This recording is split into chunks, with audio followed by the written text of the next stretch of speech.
Tayo po'y tumayo at tayo dadako po sa Panginoon.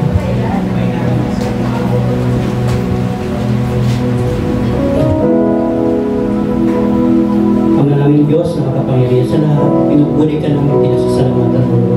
Panginoon, salamat po sa umagang ito. Ingatan niyo po ang bawat isang Panginoon ang parating dito sa bahay sa Lord. Alam namin, Panginoon, na ito po magagabay sa aming Panginoon sa bawat oras po ng aming buhay, Panginoon. Salamat, Panginoon, sa mga Ashley Ministry, Panginoon, sa tumutulong, Panginoon, dito sa simbahan. Panginoon, napapatuloy niyo pong magamit ang bawat isa, Panginoon, sa paghahayag ng iyong salita, Lord. Ganun din, Panginoon, salamat, Panginoon, sa mga awit at tutugtog, Panginoon, na kayo po ang lumabay sa kanyang Panginoon, at kayo po ang itaas ang bawat awit ng Panginoon. Ganun din, Panginoon, tinatas ko po sa iyo ang pastor na maghahayag ng salita, na patuloy niyo po siyang gabayan, bigyan po ng katalinuhan, O Lord. Panginoon, alam namin, Panginoon, na patuloy niyo po kami palakasin ang buhay sa spiritual namin, Panginoon. Ganun po ang mga bata, Panginoon, na aral sa Sunday School, kayo po ang gabay sa kanila, nawapalakihin niyo po sila may takot sa iyo, O Lord, at magamit din po sila sa mga kawain dito sa church, O Lord. Alam namin, Panginoon, na sa iyo lang namin naasa po ang lahat, O Lord. At ang mga may bigatin, Panginoon, sa bawat pamilya, O Lord, alam ko, pinag-ano na, at ang may mga karamdaman, O Lord, pinagaling mo na. Maraming salamat, O Lord. O sa dalayan ko sa pangalan ng Jesus. Amen.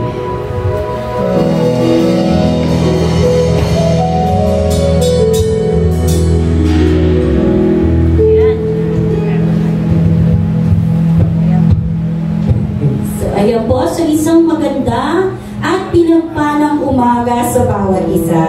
So, bago tayo umawit sa ating Panginoon, tingnan po muna natin yung ating mga katabi at nasa likod. At sabihin po natin isang mapagpalang umaga, kapatid. Mapagpalang umaga. Nagagalak ang bawat isa na tayo ay muling nakita-kita upang umawit at magpuri sa ating Panginoon. Amen? Amen. So alam po natin na tunay ng ating Diyos ay mabuti sa ating mga buhay. Kaya nararapat lang na ating siyang papurihan at ibigay sa kanyang kataas-taasang paburi at pasasalamat. So hayaan niyo muna po kung bumasa ng isang talata sa ating Biblia. At ito po ay makikita sa Psalms chapter 89 verse 2. At sabi po dito, I will declare that your love stands firm forever, that you have established your faithfulness in heaven itself. Amen. So naniniwala po ba tayo ng ating Panginoon ay faithful sa ating mga buhay? Amen. Manina po, naniniwala po ba tayo na tunay at totoo ang pag-ibig ng Diyos sa ating mga buhay? Amen. Hindi tayo iniwan ng pag-ibig ng ating Panginoon? Amen. Makulihan po natin ang ating Diyos. Sabay-sabay po tayong umawit sa ating dakilang Panginoon. Palakpak po natin ang ating mga kamay.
Presensya mo, nagpupugat ang lahat, papuri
my soul. I could find in you through all my darkest moments. In you I find my peace, my comfort when I'm weak. I trust in you through storm and raging seas.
Gising na ba kayo? Amen. Kung kayo po'y gising na dahil sa pag-ibig ng Diyos, kamayan po natin ang ating mga katabi. 5 katabi, sabihin natin sa Kanya, pinagpala ka na ng Panginoon.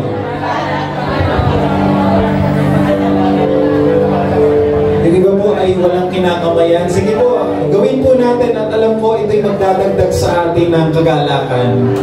Batiin natin ang isa't isa. At syempre, batiin din naman natin ang ating Ama sa Langit. Tumingin po tayo sandali sa kisame. At kahit hindi natin kita ang Diyos, pumalakpak tayo at batiin natin ang Panginoon. Good morning, God. Sabihin natin sa Kanya, good morning, Father in heaven. Praise the Lord. Itas po natin ang ating mga kanang kamay. At sabay-sabay po nating sabihin, ang salita ng Diyos. Nagliligtas. Ang salita ng Diyos. Nagpapagaling ng sakit at karamdaman. Ang salita ng Diyos. Nag-aayos ng buhay. Ang salita ng Diyos. Nagbibigay ng pag-asa. At ang salita ng Diyos.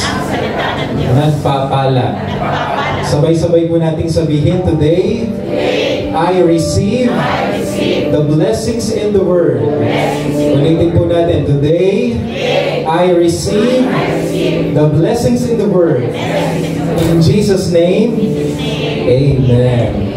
Babasahin po natin ang aklat ng Gawa, Kabanata 20, talata 7 hanggang 12. Tayo pong lahat ay babasa, mauuna po ang mga lalaki, susunod naman ang mga babae. Verse 7, sabay-sabay po ang lahat ng lalaki. Nang Sabado ng gabi, nagtipon kami sa paghahati-hati ng tinapay. At dahil bibiyahe si Pablo kinabukasan, nangaral siya hanggang hating gabi. Verse 8, lahat po ng babae. Maraming ilaw sa itaas ng silid na marinig na namin. Verse 9, mga lalaki.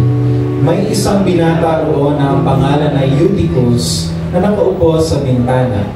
At dahil sa haba ng pagsasalita ni Pablo, inantok siya at nakatulog ng mahimbing at nahulog siya sa bintana mula sa pangatlong palapag.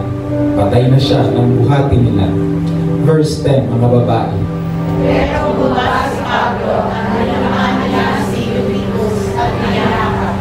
Sinabi niya sa mga tao, huwag kayong kapahan, buhay siya. Verse 11, mga lalaki. At bumalik si Pablo sa itaas, hinahati-hati ang tinapay at kumain. Pagkatapos nangaral pa siya hanggang madaling araw at saka umalis. Verse 12, sabay-sabay po lahat ng lalaki at babae. Ang binatang nahulog ay inuwi nilang buhay at lubos silang natuwa. Panginoon, salamat po sa mga salitang ito na amin pong pag-aaralan ngayong araw na ito. Banal na Espiritu, pakainin mo kami ng mga spiritual na pagkain. Mapuno po ng kagalakan ng aming mga puso sa pakikinig ng iyong mga salita at makita namin ang mga bagay na amin na alang-alang kay Kristo na aming Panginoon.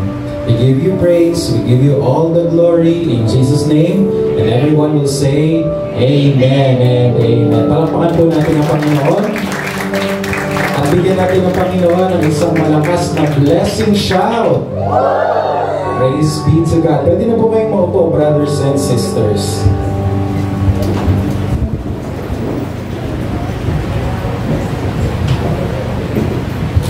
Uy!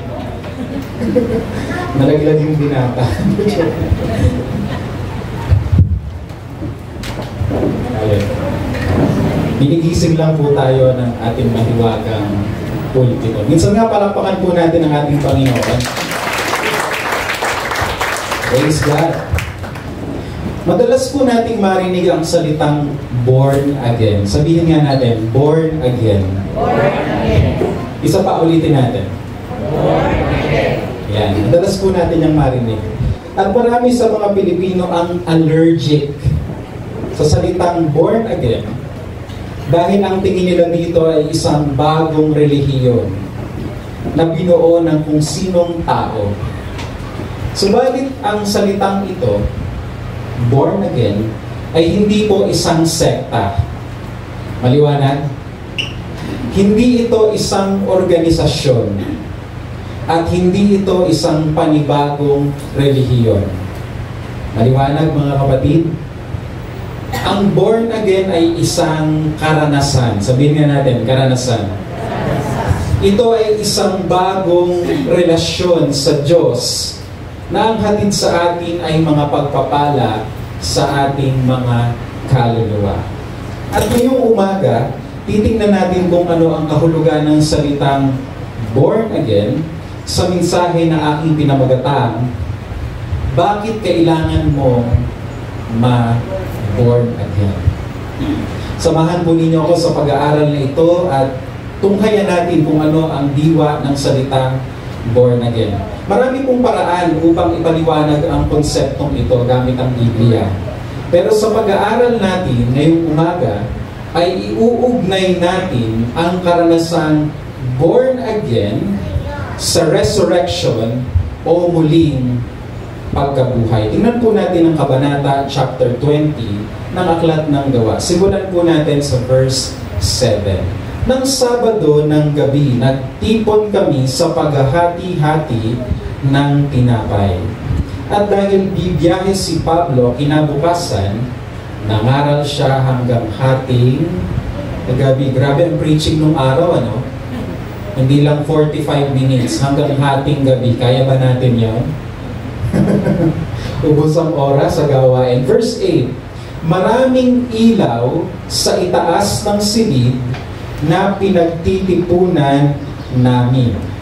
Dinamihan nila ang ilaw sa lugar ng kanilang fellowship o Bible study for one reason, upang hindi sila pagsuspetsahan ng masama ng maraming matang nakamasid noong unang panahon. So noong unang panahon po, marami na din tinatawag na marites. At kapag kami mga pulong, pinag-iisipan nila ng masama. Kasi nung araw, may mga tinatawag po na mga lihim na pulong o secret meetings. At ang mga secret meetings na ito ay illegal, immoral, kagaya ng mga pulong na naglalayong kalabanin ang pamahalaan, mga pulong na sexual, mahalay, immoral, mga pulong na karumaldumal na kung saan inihahandog ang isang tao sa isang Diyos-Diyosan. Kaya maraming matang nakamasid kapag may pulong. At dahil magdamagan ang prayer meeting ni na Pablo nung araw, minarapat nilang damihan ng ilaw. Para nga naman hindi sila pagdudahan at akalain na isang illegal na grupo. So, ibig sabihin, itong verse na ito, pinapakita sa atin na yung simbahan ng araw, nais nila na mabilang bilang isang marangal na grupo at katanggap-tanggap sa karamihan. Hindi ko ba may pagkakawit ito sa ginagawa ng maraming churches ngayon? Kagaya dito sa Blessings, upang tayo po ay maging legal at maging katanggap-tanggap sa lipunan, tayo ay nagpaparehistro sa pamahalaan. Tayo ay SEC-registered, BIR registered, para nga naman hindi tayo pagdudahan ng isang kulto o isang illegal na grupo. So nung araw, wala namang BIR, wala namang SEC, pero nung araw, para masabi ang isang grupo ay lehitimo, pag nagpupulong sila, kailangan maraming ilaw. Kasi pag may pulong at walang ilaw, naku, illegal yan. Nagkakaintindihan tayo. Verse 9, may isang binata roon, dumalo ng prayer meeting, na ang pangalan ay, Eutychus. Sa sobrang dami ng tao, saan daw siya umupo? Grabe, no? Sa bintana. At dahil sa haba ng pagsasalita ni Pablo, ito ang nangyari sa kanya, inanto. Tingnan yung mga katabi niya kung kagaya ni Eutychus. Okay? Inantok siya. At nakatulog na mahimbing, siguro naghihilig pa habang nagpipreach si Pablo. At anong nangyari sa himbing ng kanyang pagkakatulog? Nahulog siya sa bintana mula sa 3rd floor. O, taas nun na. Okay? Kita niyo po yung school natin? Ganyan kataas. At ang sabi ng kwento, patay na siya ng buhati nila. Siguro lasog-lasog yung buto, sabog ang utak, kalat ang dugo. Okay? Now, isang lesson po makikita natin dito. Pagka may gawain, wag. Kaya nagsabi niyan, ha? So, ano nangyari sa binatang ito? Patay. Sabihin nga natin, patay. Verse 10. Yun lang po. Kung inaanto kayo, okay lang naman. Pero bumaba si Pablo, sabi sa verse 10, at ang ginawa dun sa bangkay, dinapaan. Okay, dinapaan niya si Eutychus at niyakap. Sinabi niya sa mga tao, huwag kayong kabahan, buhay siya. Wow, ha? Third floor. Yung pinagmula ng lalaki, for sure, lasog-lasog na ang katawan nito, duguan. Tapos sabi pa ni Pablo, okay lang yan. Sus, kahit maraming dugo, buhay pa yan. Yan ang sabi niya. Then verse 11, at bumalik si Pablo sa itaas, hinati-hati ang tinapay at kumain. Pagkatapos, nangaral pa siya hanggang madaling araw, tinuloy ang gawain at saka umalis. Then verse 12, ang binatang nahulog ay inuwi nilang buhay at lubos silang lahat daw ng tao ay natuwa. Okay, so, kaya aral na po sa binatang ito ang huwag matulog sa gawain. Pihadong tuwing fellowship, talagang iniiwasan na niyang matulog at baka mamaya mahulog na naman siya. Brothers and sisters, dito po makikita natin ang kwento ng isang lalaking nakaranas ng kamatayan. Kaya sabay-sabay po natin sabihin, patay. Sabihin natin, kanina ay patay, nabuhay, resurrection, born again. Ulitin natin, born again. Now, ito pong magandang pagtuunan natin ng pansin sa puntong ito. Ano kaya ang tumatakbo sa isip ni Lucas, yung writer ng kwentong ito, nung isulat niya ang story patungkol sa resurrection o sa muling pagkabuhay ng binatang ito? Ano kaya ang naglalaro sa kanyang isip? Ano kaya ang kanyang layunin? Masasagot po natin ang tanong na iyan kung atin pong babalikan ang unang kwento na sinulat ni Lucas patungkol sa muling pagkabuhay. Tayo po'y tatalon sa aklat ng Lucas, chapter 7, at titingnan po natin ang kwento din ng isang taong namatay doon po sa lugar na kung tawagin ay Nain. Simulan po natin sa verse 11. Ang sabi dito, pagkatapos pumunta si Jesus sa bayan ng Nain. Sumama sa kanya ang mga tagasunod niya at ang maraming tao. Ayon po sa isang pag-aaral, masaya at nagbubunyi ang mga tagasunod ni Jesus sa kwentong ito dahil kakatapos lamang magpamalas ni Jesus ng isang himala. Isang alipin na may malubhang sakit at naghihingalo ang pinagaling ni Jesus, kaya masayang-masaya sila. Now, habang naglalakad si Jesus kasama ang kanyang mga tagasunod, papasok sa bayan ng Nain, hindi po Nain, okay? Sinalubong sila ng grupo ng mga taong nagluluksa at umiiyak. Ang dahilan, meron na namang patay. Sabihin nga natin, patay. At tingnan po natin kung ano ang nangyari. Verse 12, nang malapit na sila sa pintuan ng bayan ng Nain, nakasalubong nila ang libing ng kaisa-isang anak ng isang biyuda. Marami ang nakipaglibing. Okay, so ano daw po ang nakita ni na Jesus? Isang ano? Okay, isang libing. Sino ang namatayan? Isang biyuda. Okay? At anong nangyari sa kanya?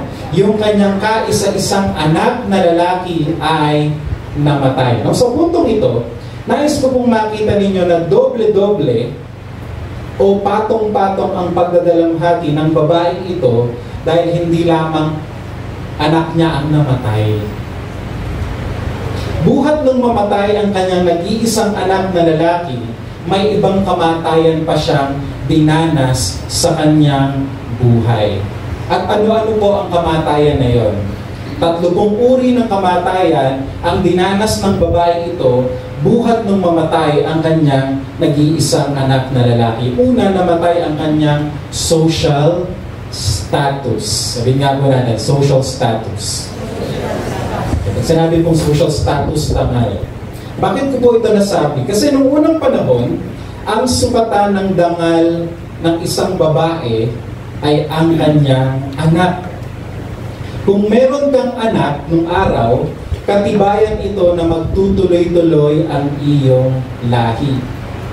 Kaya kung may anak ka nung unang panahon, ibig sabihin, kagalang-galang ka at meron kang mukhang mayaharap, pwede kang magmalaki. May anak ako, ikaw wala pang anak.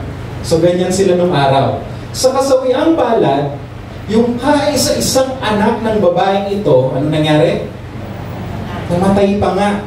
Kaya nung araw na yon, namatay na rin ang kanyang lahi. At higit sa lahat, namatay na rin ang kanyang social status. Wala na siyang dangal, salamat Ate Janet, at wala na siyang mukhang maihaharap. Her social status become dead. Pangalawa, hindi lang po social status ang namatay sa kanya nung araw na yon.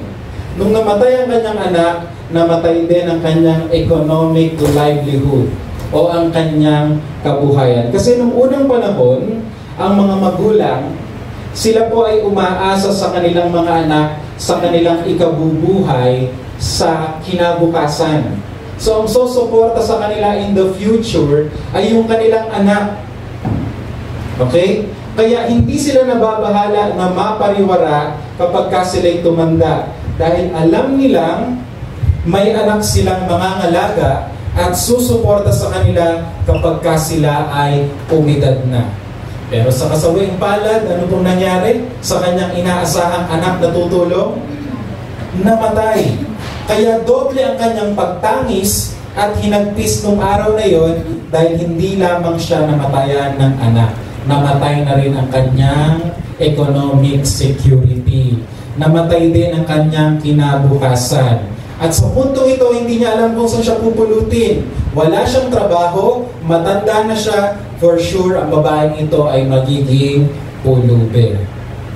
Now, hindi lang po social status, hindi lamang po economic livelihood ang namatay sa babaeng ito.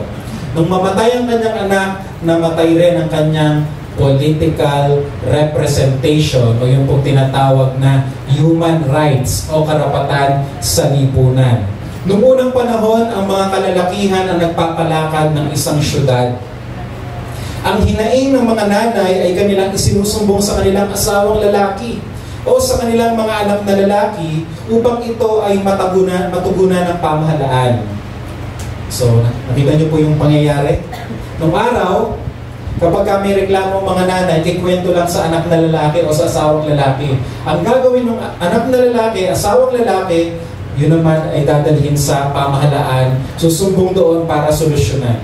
Pero nung araw na yun, namatay ang kanyang anak. Nabiyuda pa nga siya. At dahil wala na siyang anak, wala na rin siyang asawa, ibig sabihin, wala na siyang political representation. Wala na siyang boses sa lipunan. Kaya kahit na anong daing niya sa buhay, hindi na siya papakinggan ng government. Dahil wala nang magre-represent sa kanya. So ibuod po natin, ang babaeng ito hindi lang namatayan ng anak.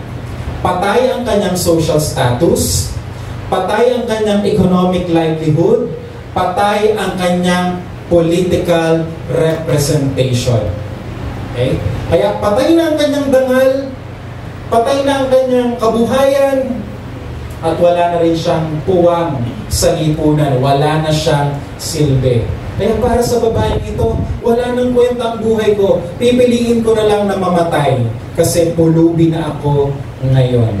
Siya ay isa ng basura. So ito po ang dulot ng kamatayan nung araw. So kung makita ninyo ito, nung araw kapag ka namatayan ka, ito ang mangyayari sa iyo, ikaw ay basura. Ikaw ay inutil na. Wala ka ng kwenta. Wala ka ng saysay. Kaya mga kapatid, ito pong kwento ng babaeng ito ay kwento nating lahat. Dahil lahat tayo noon, nung hindi pa natin nakikilala ang Panginoong Jesus, tayo po ay patay. Sabihin nga natin, patay. Patay. Sa harapan ng Diyos. Dahil tayo ay malayo kay Lord, ikaw ay basura, ikaw ay inutil, wala kang kwenta, wala kang saysay. Babaguhin ko ang aking sinasabi, tayo ay basura, sabay-sabay nga natin sabihin, tayo ay basura, tayo ay inutil, Tayo ay walang kwenta, tayo ay walang saysay. Yan ang lagay ng buhay natin noon. Nung wala pa tayo kay Lord, nung wala pa tayo kay Kristo, tayo ay mga basura. Kagaya tayo ng babaeng ito. Yan ang dulot ng kamatayan. So ano kaya ang dapat na maranasan ng babaeng ito para maibalik ang silbi ng buhay niya? Ano sa palagay ninyo? Para maibalik yung kanyang social status, economic livelihood, at yung kanyang political representation, para hindi siya maging basura, inutil, walang kwenta at walang saysay. Ano kaya ang kailangan ng babaeng ito sa palagay ninyo? Palagay ninyo ano? Sabi nga natin, born again. Resurrection. Para hindi niya ito danasan, kailangan yung namatay ng anak muling mabuhay, ma-resurrect, ma-born again. Okay? Ang tanong, kaya ba niya yung gawin? Hindi niya yung kayang gawin, pero kaya ni Jesus. Amen. Buti na lang sumalubong sa kanya ang Panginoon Jesus. Kalbitin mo nga yung katabi. Sabi mo sa kanya, buti na lang dumating si Jesus sa buhay. Verse 13. Tingnan niyo po kung ano nangyari. Nahabag ang Panginoon sa byuda nang makita niya ito. Sinabi niya sa byuda, huwag kang umiyak. O, alam niyo na kung ba't umiiyak yung babae? Kasi wala nang kwenta yung buhay niya. After nung libing, pulubi na siya. Pero sabi ni Jesus, huwag kang umiyak. Sabihin mo ngayon sa katabi mo, huwag kang umiyak. May pag-asa kay Jesus. I-resurrect niya ang buhay mo. Verse 14, lumapit siya at hinawakan ang kinalalagyan ng patay upang tumigil ang mga nagdadala nito. Pinara ni Jesus yung kabaong, hinawakan niya. At sinabi ni Jesus, binata, bumangon ka. Ano nga ulit ginawa ni Jesus dun sa ataul? Sa kabaong, anong ginawa niya? Hinawakan, ano? Now, gusto ko makita ninyo nung araw, nung unang panahon, meron silang batas na nagbabawal hawakan ang kinalalagyan ng isang bangkay. Kapag hinawakan mo ang isang kabaong, ituturing kang marumi at lalayuan ka ng mga tao. Ngunit nitong araw na ito, nabaliktad ang batas. Hindi sumalin ang karumihan ng bangkay na iyon kay Kristo, bagkus ang kalinisan na taglay ni Kristo ang sumalin sa bangkay at ito'y muling nabuhay. Dahil sa kalinisan ni Kristo, na born again ang batang ito, na resurrect ang batang ito, muling nabuhay. Kahit nakakadiri yung bangkay, hindi nandiri si Jesus, kundi hinawakan pa nga ni Jesus, naging malinis yung bangkay, na resurrect, na born again. Sabihin mo sa katabi mo, ikaw din yung bangkay sa kwento. Nakakadiri ka dati. Tingnan nyo nga yung katabi mo, sabi mo sa kanyang, kadiri ka.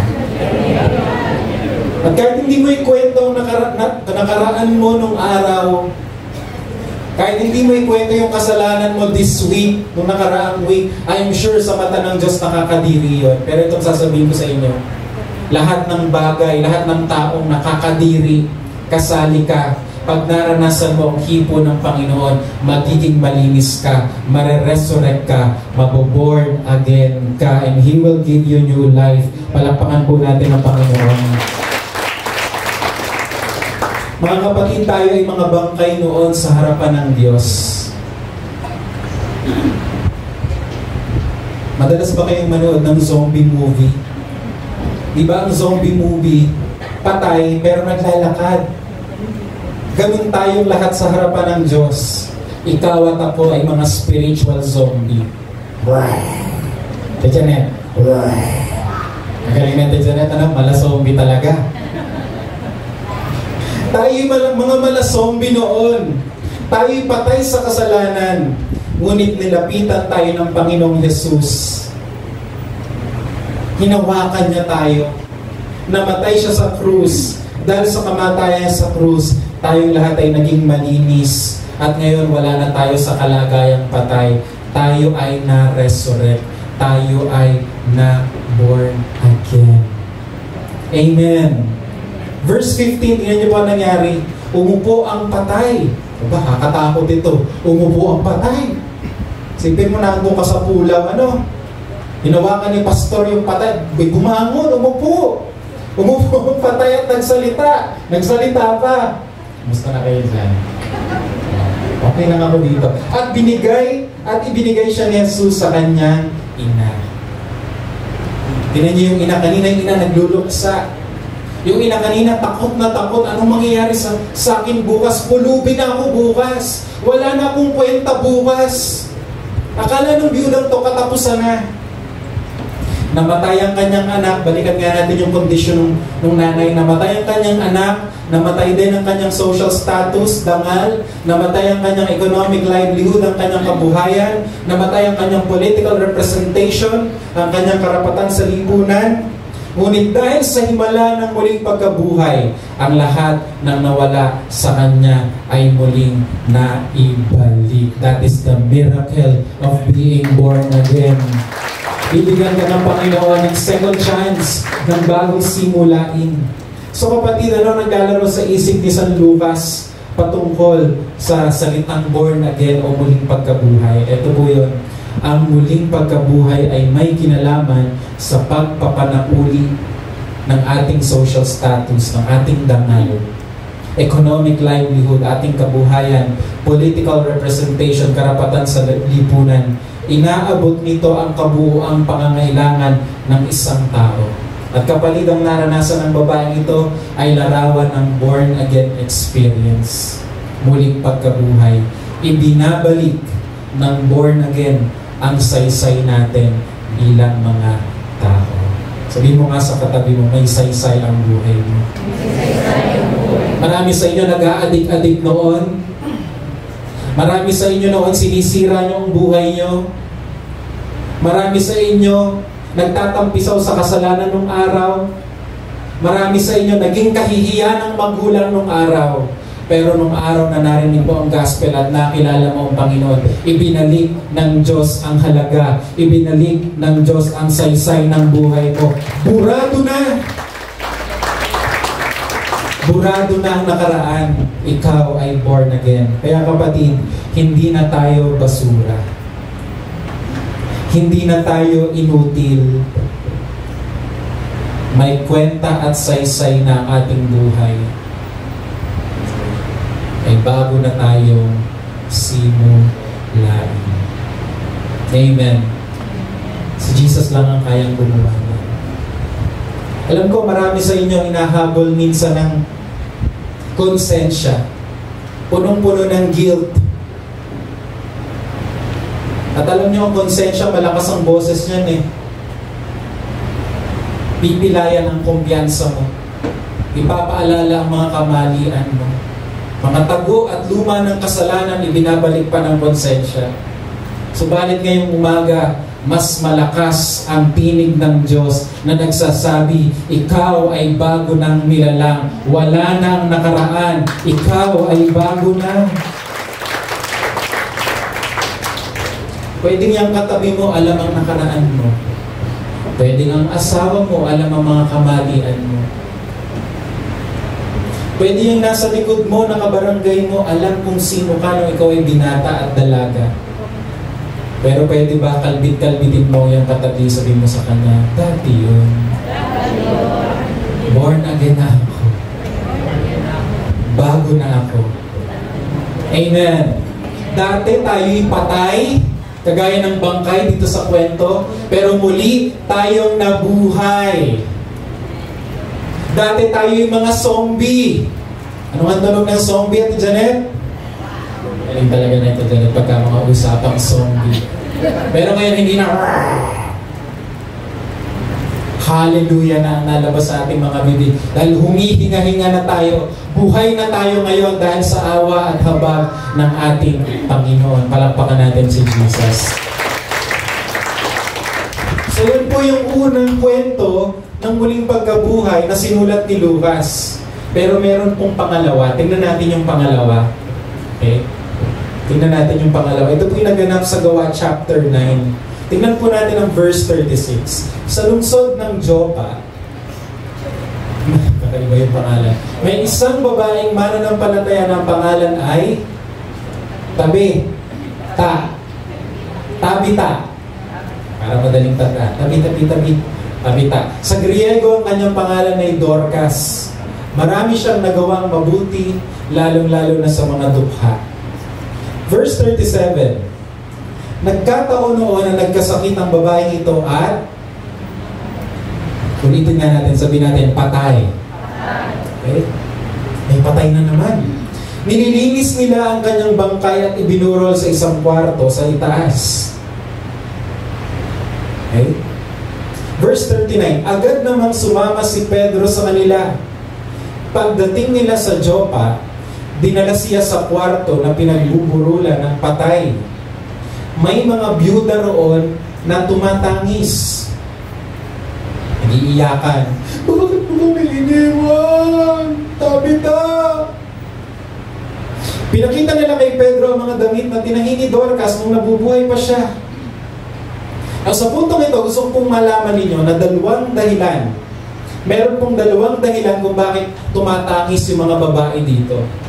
Una, dahil patay na nga yung kanilang leader si Tabita. Pangalawa, kaya sila umiiyak kasi yung supporter nila patay na rin. Yung nagbibigay sa kanila ng financial support, kasi itong si Tabita mahilig tumulong eh. Siguro pag kami birthday siya yung talagang naunang mag-abot. Yung talagang nahihiraman nila ng pera, patay na. Kaya lungkot na lungkot sila. Yung inaasahan nilang leader na matay, sabihin nga natin, patay. So anong mangyayari sa mga naiwan ni Tabita? Patay din ang kabuhayan. They will become poor. Verse 40, tingnan niyo po kung anong ginawa ni Pablo. Dahil si Pablo ay naawa sa mga naiwan ni Tabita. Pinalabas silang lahat ni Pedro sa kwarto. Alis kayo, doon muna kayo sa labas. Kung sino na lang nasa kwarto? Si Pedro at si Tabita yung bangkay. Kaya niyo yun? Yung may moment kayo ng bangkay, kayo lang dalawa. Hiling sa bangkay nitong mga apostol nung araw eh. Pinalabas silang lahat ni Pedro sa kwarto. Lumuhod siya at nanalangin. Pagkatapos, humarap siya sa bangkay. Kaya niya to. At sinabi, Tabita, bumangon ka, ma-born again ka, ma-resurrect ka. Dumilat si Tabita. At pagkakita niya kay Pedro, naupo siya. Grabe yung mga patay nung araw, no? Kapag ka nabubuhay, uupo agad.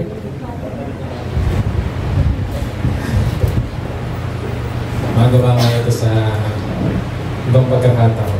Verse 41. Hinawakan siya ni Pedro sa kamay. So yung patay na nabuhay, hinawakan siya sa kamay, nag-holdingan sila. At tinulungan tumayo. Pagkatapos tinawag ni Pedro ang mga byuda at ang iba pang mga mananampalataya roon at pinakita sa kanila si Tabita na buhay na. Noong araw na yon, ang pagtangis ng mga babaeng byuda napalitan ng kagalakan at pagdiriwang. Dahil hindi lang nabuhay yung kanilang kaibigan at leader. Ang kanilang kabuhayan, ibinalik din ng Diyos. Sabi mo sa katabi mo, may pag-asa talaga kay Lord. Sabi mo sa nasa likod mo, may mga bahagi ng buhay mo na patay. Kayang pabangunin ng Panginoon. Amen. Now, balikan po natin yung konsepto ni Lucas ng kamatayan at muling pagkabuhay. Balikan natin. Next slide. Ang muling pagkabuhay, ayon kay San Lucas, ay may kinalaman sa pagpapanauli ng social status, dangal, economic livelihood, kabuhayan, at political representation, karapatan sa lipunan. Inaabot nito ang kabuuang pangangailangan ng isang tao. At dahil kanina pa natin iniuugnay ang born again sa muling pagkabuhay, ito ulit ang lesson na mapupulot natin sa kwentong ito. Basahin po natin sabay-sabay. Hindi na tayo basura, Hindi na tayo inutil. May kwenta at saysay na ang ating buhay. May bago na tayong simulan. Tumingin ka sa iyong katabi, sabi mo sa kanya, huwag mo akong susukuhan. Bago na ako. May saysay ang buhay ko. Mga kapatid, huwag po natin i-define ang buhay natin sa mga bagay na pwedeng mawala. I-define po natin ang buhay natin sa karanasan ito, yung tayo maging anak ng Diyos. Yung tayo ay ma-born again, yan ang totoong saysay ng ating buhay. So maliwanag na po nung kahulugan ng pagiging born again. Ito ba'y religion? Ito ba'y sekta? Hindi po, ito isang karanasan na kung saan binibigyan ng Diyos ang isang tao ng bagong buhay upang siya hindi na maging basura, hindi na maging inutil, may kwenta at saysay na. Kaya bukas pagpasok mo sa office ninyo, taas noo ka na. Dahil pwede mong sabihin sa sarili mo, ako'y bago na. Wala na ang nakaraan. Amen! Palakpakan nga natin si Lord.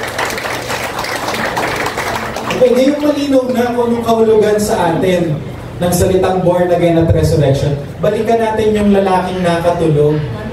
Okay? Ano nangyari? Pagkatapos na siya'y mamatay, muling nabuhay. So balikan natin ang verse 12 ng Gawa chapter 20. Ang binatang nahulog ay inuwi nilang buhay, kanina patay at lubos silang natuwa. Walang duda, masaya sila kasi hindi lang nabuhay yung lalaki. Natutuwa sila kasi nga ito yung kahulugan ng muling pagkabuhay. Ang muling pagkabuhay, basahin natin, ay may kinalaman sa pagpapanauli ng social status, dangal, economic livelihood, kabuhayan, political representation, karapatan sa lipunan. Inaabot nito ang kabuuang pangangailangan ng isang tao. Amen. At dahil sa pagiging born again, paulit-ulit natin sinasabi, hindi na tayo basura, hindi na inutil, may kwenta at saysay na ang buhay natin, may bago na tayong simulan. Pinatawad na ng Diyos ang ating mga kasalanan, may dahilan tayo para magsaya because we are now new creatures in Christ. Sabi po ni Pablo sa Ephesians 2, verse 1, noong unay, hindi ko pala na-type lang, pakinggan nyo na lang, noong unay patay kayo, ano daw tayo dati? Noong unay patay kayo dahil sa inyong mga pagsuway at mga kasalanan. Verse 2, sinunod ninyo noon ang masamang takbo ng mundong ito at napailalim kayo sa prinsipe ng kasamaan, ang espiritong naghahali sa mga taong ayaw pasakop sa Diyos. Verse 4, subalit napakasagana ng biyaya ng Diyos at napakadakila ng pag-ibig niya sa atin. Verse 5, tayo'y binuhay kasama ni Kristo nung tayo mga patay pa dahil sa ating pagsuway. Naligtas nga kayo dahil sa kanyang kagandahang loob. Dati tayo'y patay, ngayon tayo ay muling binuhay, tayo ay na-born again. Bilang pagtatapos, meron pong tatlong bagay na gusto ko na i-claim ninyo ngayong kayo ay bago ng nilalang. Ito yung mga bagay na kayang ibalik sa iyo ng Panginoon dahil ikaw ay bago na. Number 1, panunumbalik ng iyong social status. Ibig sabihin, ibabalik ng Diyos ang iyong dangal. Napahiya ka ba? May bahagi ba ng buhay mo na ikinakahiya mo? Kayang ibalik ng Diyos ang iyong dangal. Pinagawa ka bang kasalanan na talagang alam ng lahat, kinahihiya mo yon? Kayang ibalik ng Diyos ang iyong dangal. Pangalawa, dahil ikaw ay na-born again na economic livelihood, ang Diyos ang iyong provider. Ang nawala sa iyo, ibabalik ng ating Panginoon. Amen? At pangatlo, political representation. Ang kahulugan, may mukha na tayong may haharap sa mundo. Kapatid, dahil kay Kristo, kompleto na ang iyong buhay. Kaya ngayong umaga, ang tanong ko sa iyo, are you born again? Ito po yung milagro na alay ng Diyos sa atin. At ngayong umaga, kung hindi mo patiya kung ikaw ay born again, ngayong umaga, kung hindi mo patiya kung ikaw ay may ugnayan kay Kristo, nawa ngayong umaga maranasan mo ang kaloob ng pagiging born again. Magsitungo po tayong lahat at tayo mananalangin. Ngayong umaga gusto kong makita ninyo kung gaano kayo kamahal ng Diyos. Nung tayo patay pa sa ating mga kasalanan, tayo kanyang binuhay. Nung wala pang kwenta ang ating buhay, nung tayo mga basura pa sa kanyang harapan, tayo kanyang inibig. Nung tayo lunod na lunod sa ating mga kasalanan, nung tayo nasa kumunoy ng kasalanan, namatay si Kristo para sa atin.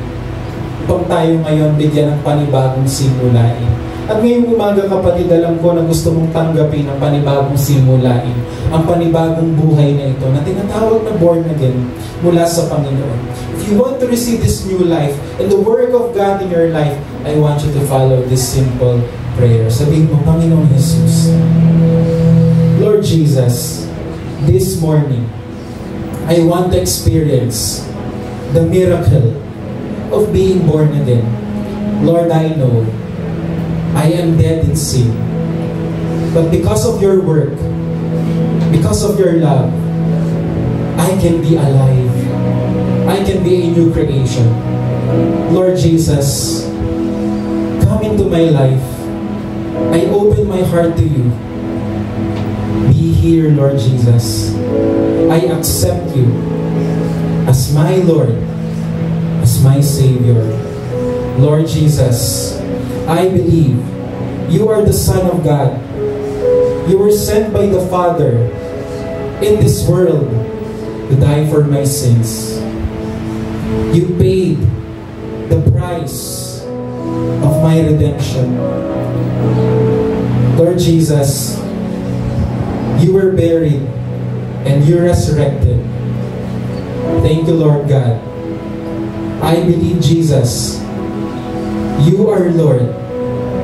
Thank you for including my name in the list of your sons and daughters in heaven, the book of life. Lord Jesus, I receive newness of life, forgiveness of sins, eternal life. And I can boldly say before the world, I am born again. Thank you, Jesus. We give you praise. We give you glory. In Jesus' name, amen. Let's clap our hands to the Lord.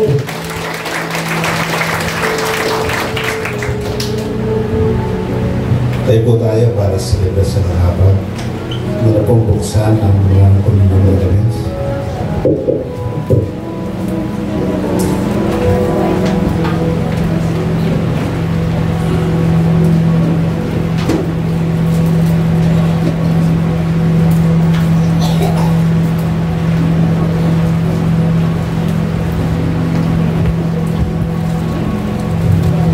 Palagyan po nating ginagawa ang selebrasyon ng hapag ng Panginoon. Kasi ito po ay reenactment. Kung kaya parating sa hapag ng Panginoon ay pinapakilala ang kanyang misyon na ginanap sa mundo ito. Habang si Pastor po ay nagkasalita, alala ko yun, Ezekiel 37, na si Prophet Ezekiel ay dinamit ng Espiritu ng Diyos at dinala sa kalipunan ng maraming tao. Pero yung kanyang spiritual eye, yung kanyang buksan, ay nakita niya kalansay ang mga tao. Pag may kalansay mabaho, patay. Nasa kalagayan patay po tayo. But thanks be to God. In Ezekiel also, in the same book of Ezekiel, I remember, in Ezekiel 31, I will forgive your sin, and I will remember your sin no more. At yan pong ginawa ng ating Panginoon. Siya po ang kapalit.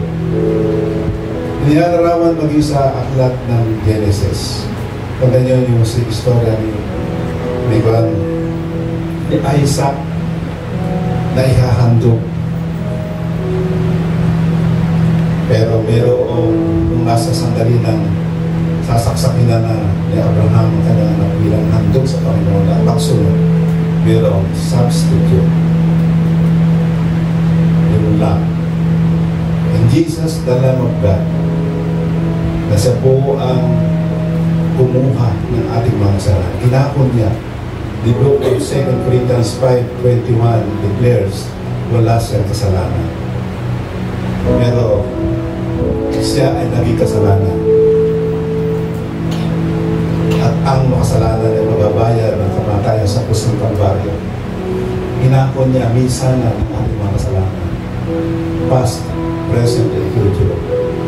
Sa tuwing may sinabot sila ng hapon, tanda natin mga kapatid, pwede tayo magsimula muli. The Word of God is being preached, not just to hear the Word of God, but to obey. Malinis ka na kapatid. Banal ka na. Sa sandaling ito, dinanas na natin minsan pamuli ang kabanalan. Walang kapintasan. At yun naman ang totoo. Nakasulat ng ating pangalan sa akal ng buhay. But what the Lord wants us for us to do is to walk in holiness in the natural. Mga kapatid, may mga nagagawa pa tayo, mga kinalilimutan pa rin natin. Ang ating mga sarili ay kumisan ay ating minawasan. So, kita ng iba't ibang uri ng bisyo. Ang ating mga isipan ay pinapaling pa natin sa iba. Kumisan. This is the time na maalala natin na tapos na ang aklat ng pahayag saying we are victorious. May tinapos si Kristo para sa atin. Maranasan po natin ang walang sukat na pagdaloy ng biyaya ng Diyos kung lalakad tayo sa kanyang kalooban. Sapagkat ang layo nila ng Diyos para tayo. Tapos po natin ang tinapay na nagsisimbolo ng kanyang katawan. Pinawanan niya, sabi ng salita ng Diyos, by His stripe, we are healed. Healing represent completeness, kompleto ka na. Nothing missing, nothing broken. Wala na. Amen. Tagapin po natin.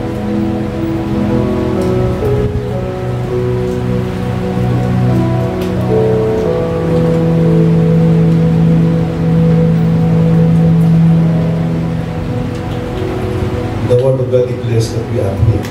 Amen. Tapos po natin ang inumin na ito po ay nagsisimbolo ng bagong kasong lugar. Hindi mo na kinakailangan ihandog pa ang iyong sarili. Hindi mo na kinakailangan magdala ng kalapate, dalawang kalapate, tupa pa rin ito. Tapos na. Pinapaalala ng ating Panginoon sa celebration ito ng apat na bayad na anak. Nalinis ka na. Tumakat ka na. Ayos paglakad ng Panginoon. Amen. Maraming po lang. You are freely forgiven by the blood of the Lamb.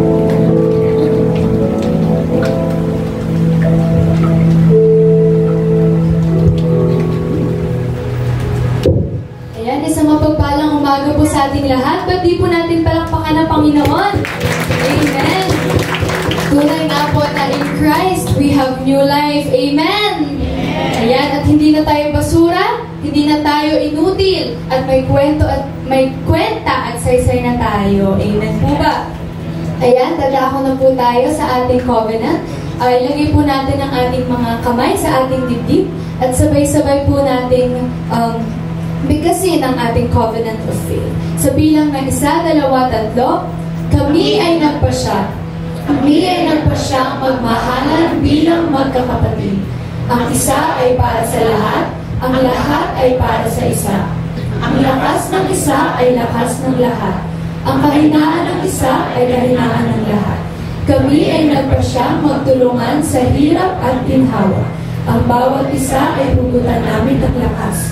Kami ay nagpasyang sama-samang lumago bilang mga anak ng Diyos. Sa pangalan ni Jesus, Amen. Ayan. So, maaari na po tayong umupo. Meron po ba tayong mga bagong kasama ngayon? Bukod po kay Rafael C. Lusorio, maaari po ba kayong tumayo? Ayan. Bigyan po natin siya ng big wave. Hello po! Welcome po sa Blessings. Ayan. Meron po ba tayong other newcomers for today? Okay. So, mukhang wala naman na po. Ayan, itako po natin ang ating mga kamay. Let's speak blessings to His life po and let's pray for Him. Yes, Jesus, maraming salamat po sa umagang ito, Panginoon, na nagtipon-tipon kami, Panginoon, to glorify You, O God. Lord, itinataas ko po sa inyo ang aming kapatid na bago, Panginoon. Kayo po ang maging center ng kanyang buhay, Panginoon, na kayo lamang po ang dahilan kung bakit siya nagpupuri at sumasamba, Panginoon. Lord, nawa po ang pagpunta niya dito ay maging simula, Panginoon, ng mas matibay na relasyon niya sa inyo, Panginoon. Lord, give him a heart of worship that's willing to serve, Panginoon. Willing to worship You, Panginoon. Lord, kayo po ang gumabay sa kanya, sa kanyang pamilya, at sa mga tao pa po na kanyang makakasalamuha, Panginoon. Make him a blessing to others, Panginoon. In Jesus' name we pray. Amen and amen. Ayan, dadako na po tayo sa ating mga announcement. So we have Sunday School for kids. It's for ages 3 to 11 years old po. So I'm a teacher din po sa Sunday School and we invite the children ages 3 to 11 years old po na umattend po sa aming Sunday School. Marami po kaming mga activities at lessons na ipinapagawa at isinishare sa mga bata. So maganda din po ito para magsilbing starting point ng mga anak at mga kapatid natin. So para po in the future, sila naman po yung mag-lead dito sa ating church. Ayan, we also have our weekly prayer and intercession every Saturday. It happens on 7 a.m. onwards. Sabi nga po sa Acts 2 verse 42, they devoted themselves to the apostles' teaching and to fellowship, to the breaking of bread and to prayer. So everyone is invited po if you're available on 7 a.m. every Saturday. Next, we have weekly youth fellowship. So na-pause po siya for a while, but then we will be resuming na din po ang ating weekly youth fellowship. So sa mga teenagers, sa mga katulad ko po na youth, you are all welcome po to attend every Saturday, 6 p.m. onwards po ito. At ito po ay nagaganap virtually via Zoom. Ayan, we also have our Sunday worship services. We have 2 services every Sunday po. We have morning and evening. So yung morning is ayun po yung ngayon, 9 to 11. And if you're not available in the morning, you can attend po every evening fellowship at 7 p.m. to 8:30 p.m. Ayan, and of course, we also have our home prayer meeting. So host a home prayer meeting for your family. We have a guide that's available po sa ating FB group and page. So sinasendin po yan sa mga GC ng ating church. So lagi lang po kayong maghintay sa updates ng ating church. At sabi nga po natin, we are a spirit-filled household. So mas maganda po na every week ay meron tayong home prayer para sa ating mga pamilya. Ayan, so yun naman po ang ating announcements. I will call Sister Lisa po to exhortation.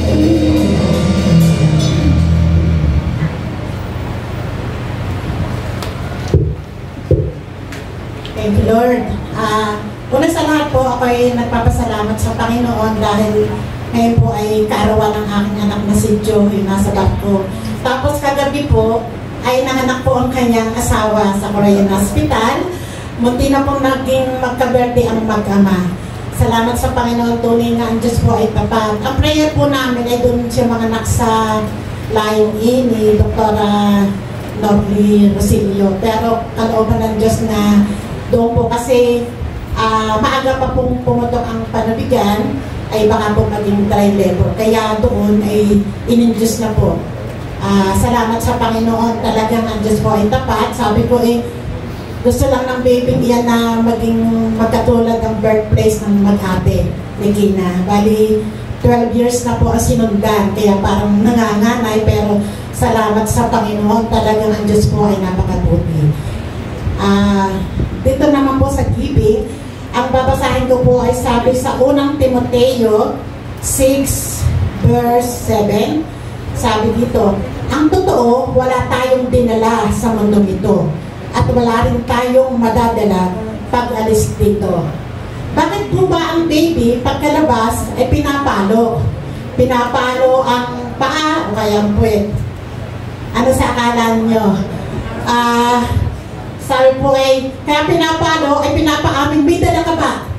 Wala daw. Wala siyang dala. Yung po yung joke lamang. Pero, medically, yun po ibig sabihin po, kaya pinapalo, ay para umiyak ang baby, para mag-function po agad ang kanyang lungs. Kaya, kung wala po tayong dala, yung pagsilang, wala tayong dala, at umamin tayo na sa, wow, wala. Ay ano po yung ating kabuhayan sa kasalukuyan? Bakit po tayo ay pinagpapala, pinayayaman, at pinagkakalooban ng Diyos? Ang rason po, ang unang rason, ay para sumuporta po tayo sa gawain ng Diyos. Tayo po ay katiwala lamang. Lahat ng pag-aari natin ay sa Diyos lamang po. Kaya pag sinabi na, ay, ang ganda naman ng bahay mo, ang ganda ng sasakyan mo, biyaya po ng Diyos. Lahat po ng ating tinatanggap ay biyaya lang po ng Diyos. Instrumento lang po na tayo pinagpala, binigyan ng hanap buhay, binigyan ng edukasyon para tayo kumita. Pero the main purpose po ng Panginoon ay tumulong tayo sa gawain ng Diyos, makatulong din sa ating mga kapwa na nangangailangan. Sabi, tumulong sa dukha. Katulad ng sinabi ni Pastor si Tabitha, tumutulong siya sa mga dukha. Kaya ngayon po ay tumulong naman po tayo sa gawain ng Diyos upang hindi lang po tayo nakaupo dyan, upang ang ating mga kapitbahay, mga karatig at ibang lugar ay maranasan din nila ang ating nararanasan. Hawakan po natin ang ating kaloob, tayo po ay mananalangin. Oh, hallelujah, purihin ka o Panginoon. Luwalhatiin ka o Diyos. Ama, sa pangalan ng iyong anak na sa Jesus, nagpupuri po kami, nagpapasalamat sa isang napakalaking pribilehiyo na kami po ay makapagbibigay sa iyong banal na gawain. Panginoon Jesus, salamat sa mga trabaho, mga pinagkakakita, ang mga negosyo, at mga aming kinikita, Panginoon. Lord, nawa po, Panginoon, ang bawat isa ay maging mabuting katiwala na pinagkaloob mo sa bawat isa. Panginoon, ang mga anak mo na wala ba sa kalagayan ng pagkakalooban mo po sila, Panginoon, sapagkat alam ko ang nais din ng kanilang mga puso ay magamit din sa bahagi ito ng pagbibigay. Panginoon Jesus, salamat. Ang malilitong na salapi ay magamit lang sa iyong kapulihan at sa pagpapalawak ng mabuting balita ng kaligtasan. Salamat, Panginoon, at sa iyo po lahat ang kapulihan. Sa pangalan ng iyong anak na sa Jesus, ang lahat po ay magsabi ng Amen. Amen. Thank you for giving to the Lord.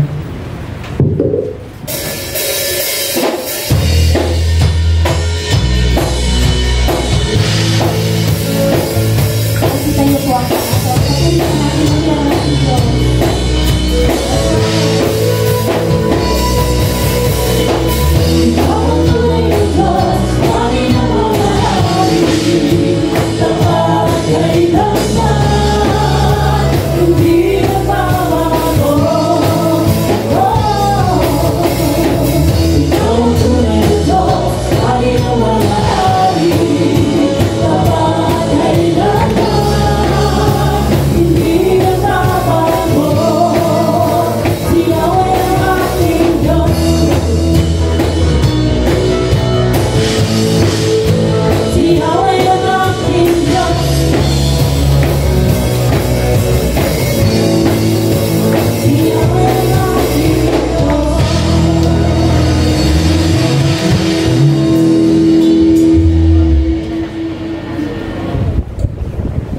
Bago po tayo mag-closing prayer, meron po tayong dagdag na announcement.